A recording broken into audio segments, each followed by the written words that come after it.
I lost my train of thought.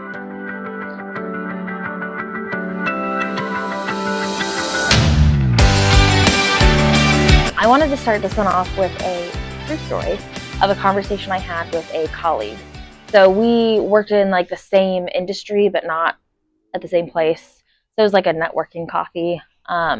She's not really someone she's still like a colleague. We're not like super close, but we were just talking. We were grabbing a coffee, and her husband worked in the same profession as us, but not for the same firm.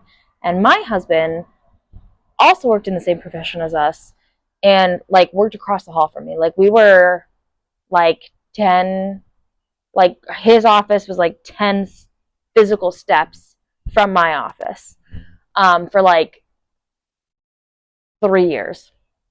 Um, and so we were talking about it, and I was mentioning like, yeah, we drive into work to get together every day. And she goes, ugh, I cannot imagine driving into work with my husband every day. And I was kind of like, okay, that's fine. I like my husband. And I don't think she doesn't like her husband, but I don't know. I don't understand how people don't like spending time with their significant others. Like, my husband is literally my best friend. I want to spend as much time with him as humanly possible. And we still value alone time, and so we do have that line of communication where if he is feeling like he needs just some time and space to himself, or I'm feeling that way, it's less likely that I'm feeling that way because I'm extroverted, and he's very introverted. But still, like there are times, and so we still respect each other's like um need for alone time, but but we still want to spend a majority of our time together. Um, so I'm just confused about people not wanting to spend time together, and another true like frame of reference for all this is we got married in on April 25th, 2020. So we got married literally 5 6 weeks into like the COVID lockdown, the like 2 weeks to slow the spread or whatever, or slow the curve. And we did not know, like the weeks, just like many people, just weeks leading up to the wedding, whether or not we were going to be able to get married. We eventually decided that we did want to continue with the wedding. We uninvited basically everybody. I think we had our bridal party. The church that we got married in was very accommodating and willing. I did end up having to get a different pastor. It was supposed to be my like childhood pastor that I grew up with, but she was kind of elderly and not in good health. Um, and so she opted out, rightfully so. And I was, more than happy for that accommodation to be made. We called all of our bridal party and let them know, like, if you have any concerns whatsoever, you just have to let us know. You do not need to be there. We are totally understanding. Just tell us. um a side note, I had a bridesmaid who literally like 3 days beforehand was like, yeah, I'm for sure coming, I'll be there. The day before, I could not get a hold of her. The morning of, I could not get a hold of her. I had to call a mutual friend of ours in order to get a hold of her. That mutual friend called her and then called me back and was like, "Hey, she's not going." And I was like, and it wasn't because of COVID. I have other ideas as to why it was. Um, Out of respect for what once was a friendship, I will not bring that up on the internet. Um, but like, suffice to say, that ruined a friendship. Like, I have not spoken to her, so she has apologized. So I mean, props to her. But like, if you had an out, you didn't take the out that you were provided, and then you just ditched the morning of. So anyway, that was a side story. The point being, our wedding was very small. We had the bridal party, who were all given the opportunity to not partake if they felt unsafe, or if they had someone in their family whose health they were concerned for, that they didn't want to like then potentially contract the virus to. I think, and my husband had one aunt and uncle. I had one aunt and uncle. His parents, my parents, and then my grandpa did come. He was like, he was 95, I think. My self care tonight, by the way, it was going to be doing my nails, but I opted out of that because a bunch of them broke, and I just needed to cut them all off because it was like a sensory issue. I just couldn't deal with it.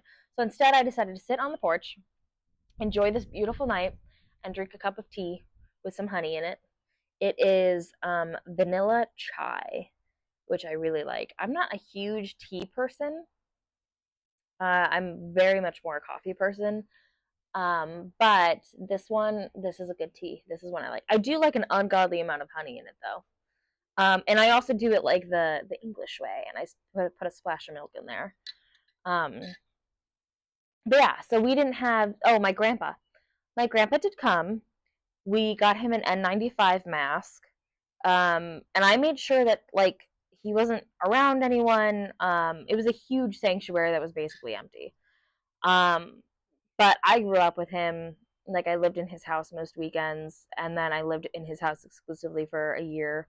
So he was a huge, very influential portion of my life, and it was very important to me that he was there. Um, of course, if he said he didn't want to come, that would have been fine. But he was also, I mean, he was 95 and he was like a grouchy, curmudgeony old guy. Like he was ready. Like, I don't know if he would have ever admitted it to anyone, but I think he was pretty much done and wanted to be done. So I don't think he was really risk adverse. He was more than willing to be there. So again, I mean, we're talking bridal party included like 20 people at our wedding. And then, our first year of marriage was COVID lockdown. Um, and we spent every waking moment together. Our jobs became remote jobs. And then, you know what we did in 2020? We downloaded Warzone and we played Warzone for hours every single day. We literally, I mean, literally spent as much time together as any two people ever could during lockdown. And I think it made our marriage actually stronger. It was a really fun and interesting way to start your marriage. But it just goes to show like we love spending time with each other. But then you hear of all these couples, these like COVID divorces that happened during COVID. And it's because these people were spending unprecedented amount of time together and they realized, "Oh, I don't like my significant other." Which is wild to me and kind of sad because why are you married to someone before you're certain you like them? I will never, maybe this is a whole nother episode. The conversations that need to be had before you decide to marry someone, it is astounding to me what people will refuse to talk about until it's too late. Wild. Absolutely wild. But yeah, people spent a bunch of time together in 2020, and then a bunch of divorces happened, a bunch of relationships broke up because they were like, I don't actually like you. I couldn't relate less. Again, like we're best friends. I just don't understand it. And then I get on social media and I see people who make comments like, why do you have to go check with your husband? Why do you have to go check with your wife? Why do you have to, like, ugh, these people are so obsessed with their spouse. And it's like, yeah, they're the most important person to me.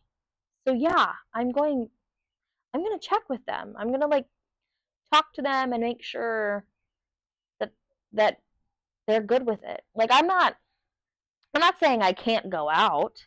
Like if someone was like, "Hey, you want to go grab dinner?"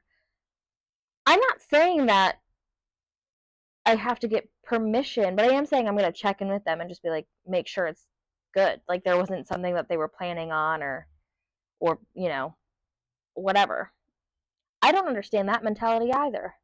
You when you get married, are a team, and you should be a team in every aspect.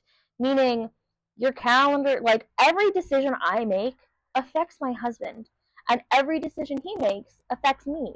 So why wouldn't I make decisions with him in mind? Why wouldn't I make decisions and check with him and make sure like that it works? I don't understand that. I find that again crazy and also sad. Oh, my light just turned on. Nice. Um, I just find that really strange. And I think all of this, all of these like really strange opinion, like the weird, crazy divorce rate during COVID after spending time together, the not wanting to include your significant other in decision making, um, and then like this whole other video I'm gonna make about conversations you need to have before you get married. All of those things I think are just a really sad indicator as to what our dating, our societal dating culture looks like, because it is rough out there, and I don't understand what people are trying to accomplish. I need to drink some of my tea. Hold on. It's kind of hot still, like too hot. And so I'm kind of doing that slurpy thing. And I hope that that didn't catch on the mic. I might have to put like a little bleep over that. I feel like that was probably not appreciated in your ears. So I'm sorry.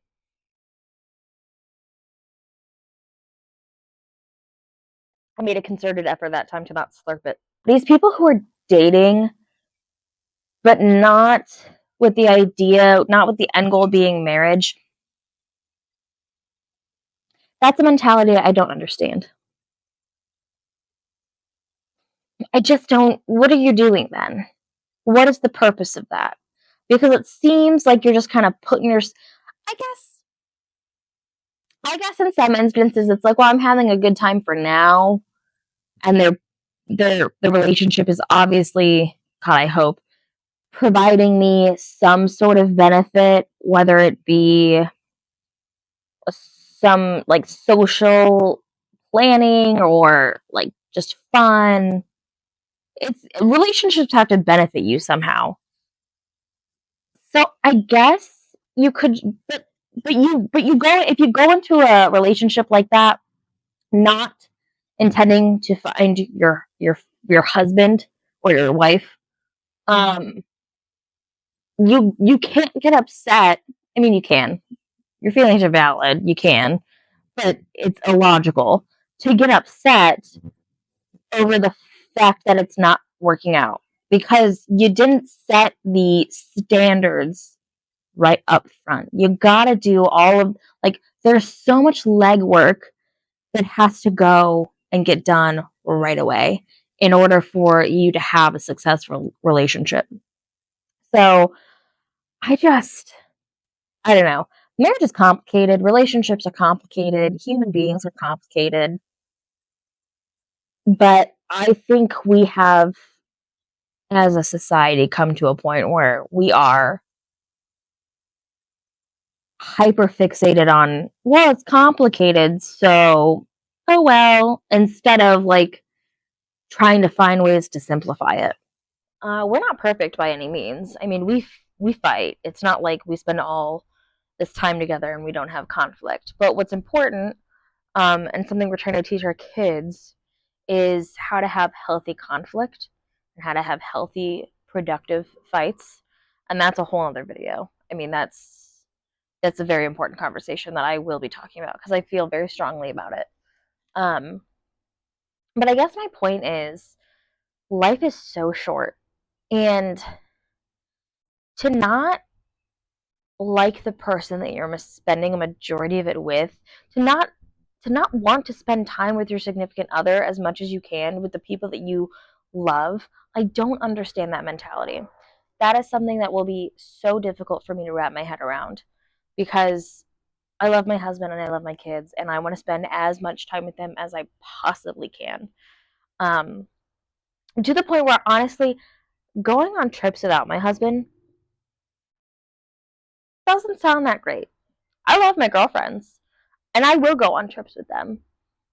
But it's not like there's a small part of me that's always going to be like, oh, I wish I was with my husband. Um, Unpopular opinion, sorry. I like him that much. But I just don't want to waste a second of this life that we have spending time with someone I either don't like or not spending time with the people I love. And so, like a commute, as simple as that is, as simple as that sounds, driving to and from work with my husband was great. I loved it. All right, guys. Hopefully, my new microphone worked and I don't have to re record this whole thing. But thank you so much for joining me as I talked your ear off about why you should actually like your spouse. I have so many other ideas of things I want to talk to you about, and I hope that we can continue to do this. So please like, subscribe, comment, do that little bell thing where it notifies you when I post because I will be posting. The goal is every Sunday. So join me.